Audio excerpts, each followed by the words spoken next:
It was one of those heavy July afternoons, the kind where the heat seems to sit on your shoulders like an extra weight. I'd been waiting in line at the gas station for nearly 15 minutes, my AC barely holding up, shirt sticking to my back.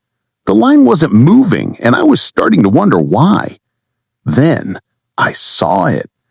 Two identical SUVs parked sideways, blocking not one or two, but 5 gas pumps. Their drivers? 2 women I recognized immediately. Karen, the self-proclaimed rules enforcer of our neighborhood association, and her sister Tracy. They weren't fueling up. They weren't even near the pumps. No, they were leaning against the hoods, laughing with a group of friends lounging in fold-up chairs, iced coffees in hand, as if the gas station lot was their private backyard. Engines idled around me. People were waiting. The line stretched out onto the street. I rolled down my window and called out as politely as I could, "Excuse me, could you move your cars? People need to fill up." Karen barely looked at me. "We'll be done when we're done," she said with a smirk. My jaw clenched.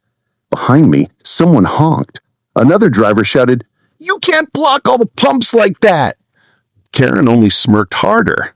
"We're saving these for our friends. Big party tonight. You can go somewhere else." That was it. My pulse kicked up.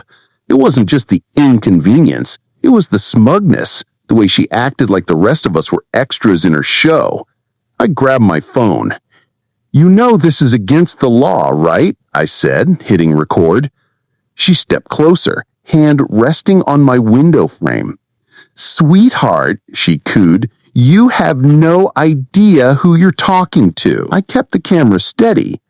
"Actually, I do, and so does half this town." Murmurs spread through the line. Tracy stiffened.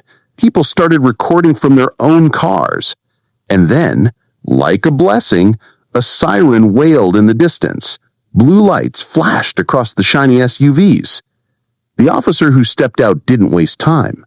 "Ma'am, you're blocking multiple pumps during peak hours. I'm going to need you to move your vehicles immediately." Karen tossed her hair. "My brother's a judge. I have every right." The officer didn't even blink. "Unless your brother rewrote traffic law, no, you don't." The crowd chuckled.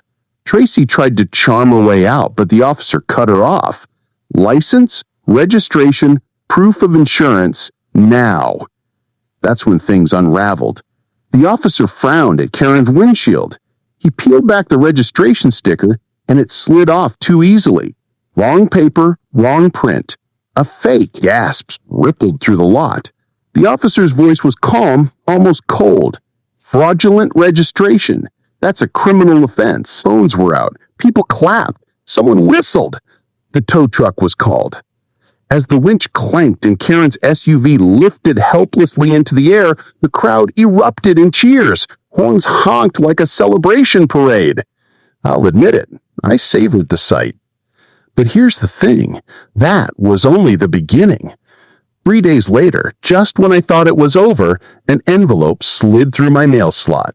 No return address. Inside was a single sheet of paper claiming I owed Karen over $1,000 for emotional distress, supposedly signed by a lawyer. Except one quick search showed the law office was actually a pizza place in Ohio. I laughed. Then I posted it online, side by side with proof of her past fake paperwork. I tagged the local authorities and the news.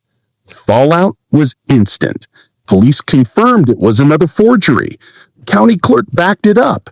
And the local news ran the story side by side with the viral gas station footage.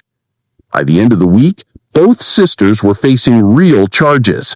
Their SUVs were still impounded. Their reputations completely gone. The neighborhood felt lighter. People walked a little taller. And Karen, who once tried to intimidate everyone else, had written her own downfall in bad ink and worse judgment. So here's the lesson. Some people think rules don't apply to them, but the truth, always has a way of catching up, and when it does, instant karma can be surprisingly satisfying.